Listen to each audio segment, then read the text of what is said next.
Hey everyone, welcome back to the channel. I wanted to take a moment to actually go over where the stimulus checks from the last stimulus bill back in March of 2021 this year. I wanted to see where some of this money was going, and the New York Fed actually did a survey of how households are planning and are using their stimulus checks, both from this time around and also from before. Just kind of see where this money is going, and hopefully this data can be helpful for understanding where inflation might come from in the future, since there's lots of new money that's been injected into the system. These stimulus plans have just been one method for how many of these dollars, these newly printed or digitally printed dollars, are making their way into the economy. And it's important to see where it's actually going. And I think it's also important for making sound policy decisions for the future, because if we're trying to, one, stimulate the economy or help people who are really in need, it's important to see what's actually being done with this money when it's actually put into people's hands. Now, one thing I should make clear is that this is a survey, so people might do things differently than what they tell the Fed.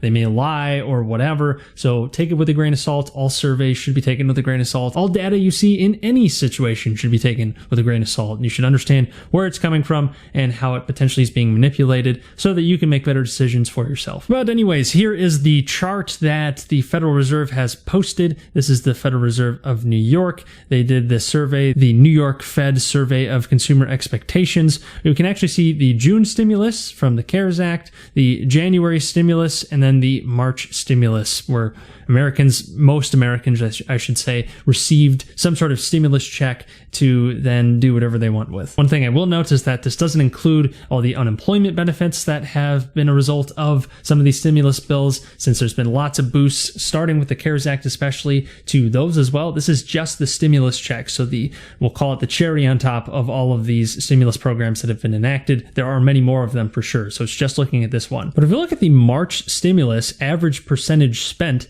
only a quarter were actually spent into the economy directly. So when I see spending, I'd imagine people spending it on groceries, maybe on rent, or something like that. Something directly spent on expenses rather than saved, which is another category here. About 42% of people said they were going to save their stimulus check, so put it right into savings. And then the last third say they're putting it towards debt. And I would think credit card debt would be a big one here, potentially mortgages or something like that if you're not in forbearance, which most people probably are in forbearance, but even so, maybe student loans, that would be another thing that people could throw money towards. Americans have lots of debt to choose from, that's for sure.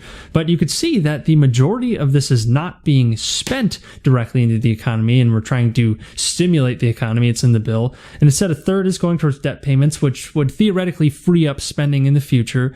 But then 40% is being tucked away in savings. Now, this tells me a few things. One, a huge portion of Americans didn't necessarily need this stimulus. Not saying it doesn't benefit them in some way, but 41% saving it, or 42% almost saving it, tells me that those people aren't in dire need. Now, as for the people who put it towards debt or spent it, it's hard to say whether they're in a pressing need for the money. I'm sure it was very helpful to them. They paid down some debt, or they spent it on some sort of expenses they would have had, or maybe just on things that they didn't actually need at all and would benefit from whatever it is they bought. The survey is pretty high level, so it's not giving you a ton of details as to what people are actually spending it towards. Just gives you these kind of broad categories. But an interesting thing to note is that if you compare it to June and January, you could see that the percentage spent went down with every single passage, and you could see that the percentage saved went up with every single bill, and the percentage paid towards debt was actually much higher in January, which is interesting. And I wonder if that's just because there was a longer layover between June and January, the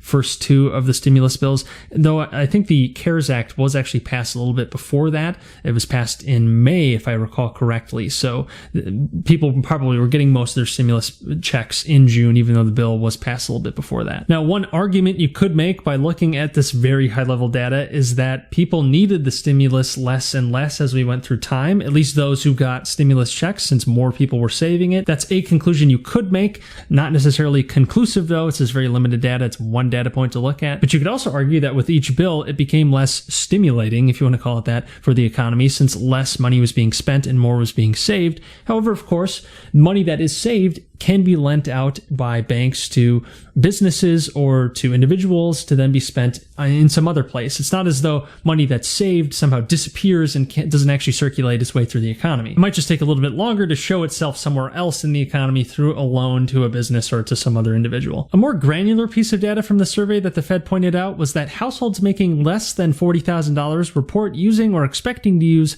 44% of their stimulus checks to pay down debt, while those making more than $75,000 would expect or use 32% towards debt paydown. So compare that to the general number of about 34%. People making less than $40,000, households that is, they seem to have more pressing debt, arguably, if you're just basing it off of this. Maybe they don't have the ability to take forbearance because they're not necessarily homeowners, or they have credit card debt that they're worrying about, at least more often than a household that might have higher income and would probably have less problems with managing debt. But again, the debt problem is not unique to low-income Americans. Many Americans spend well beyond their means. Many Americans are paycheck to paycheck, even when that paycheck is pretty hefty. And I mentioned student debt earlier. Well, the survey does say that those without a college degree expect allocating 37% towards debt, while those with a college degree, the ones who actually graduated and would theoretically have lots of debt, plan to use 27% for that purpose. So again, that could be a little misleading because people with college degrees, just as an aggregate population,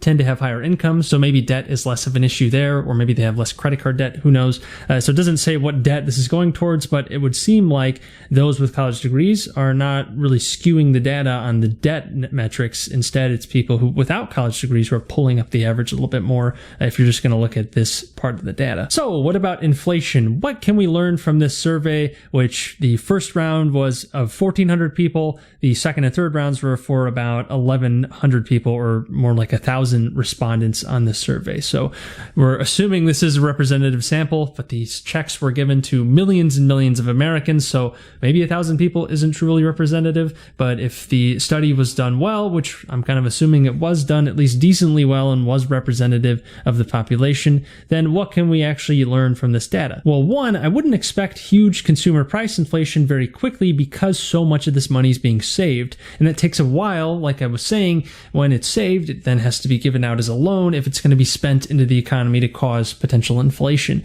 Just because it's being saved, it's not being spent anywhere until it's loaned out and then spent from there. And that can take some time, and it's hard to track from there. Alternatively, people now have savings they can tap into when they feel comfortable to spend again, or if they run into an emergency, they'll have money that they can throw towards something, and you might see a sort of delayed inflation from this. But the fact of the matter is, this new money is in the economy in some way, whether it's through savings and then via debt, or whether it's someone actually directly spending it when they pull it back out of the savings. And this isn't even talking about the money that's already been spent, or at least that people were saying they were going to spend. The 25% in the last survey said that they were going to spend the checks. Because this money isn't coming from tax revenue and instead is coming from the Federal Reserve creating new money, there's now more money in the system chasing largely the same number of goods, if not less goods, because less people are working, the unemployment rate's higher, productivity on the aggregate would probably be lower as well, since less people are working and less stuff and services are being created, but you have more money now in the system chasing all of those goods and services. The thing about inflation is it doesn't always show itself in an even way. It's not as though all prices will rise at the same exact level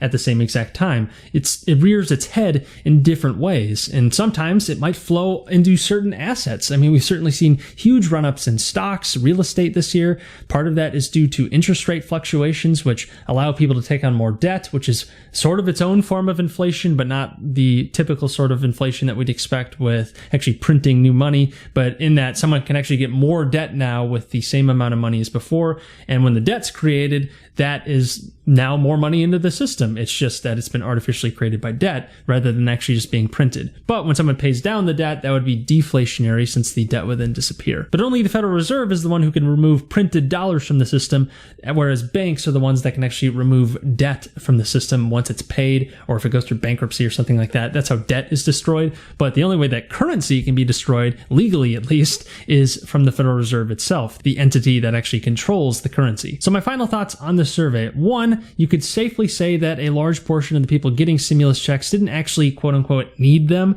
because at least I would expect if someone actually needed the check, they would say they're going to spend it or put it towards debt. And certainly a lot of people were doing that. A little bit over half were. So perhaps those people needed it. But this isn't to say that all of these people couldn't use the money. I'm pretty sure anyone could actually use more money and would enjoy using more money, whether it be for saving, just for peace of mind, for spending, for enjoyment, or to take care of expenses that you have outstanding, or towards debt to, again, create more peace of mind or catch up on bills that you maybe have fallen behind on. But this doesn't alleviate eventual inflation once the money actually makes its way through the economy via debt or via direct spending by consumers. But that's pretty much all I've got for today. If you found this video informative, definitely like it, since that would help the channel out a lot. And if you like this sort of content as it has to do with the economy, the markets, and pretty much everything as it has to do with personal finance, then definitely subscribe, since I put out new videos every single week and wouldn't want you guys to miss out. And speaking of free money, I've got some affiliate links down in the description below, so definitely check those out. That would help the channel out too. But until next time, take care.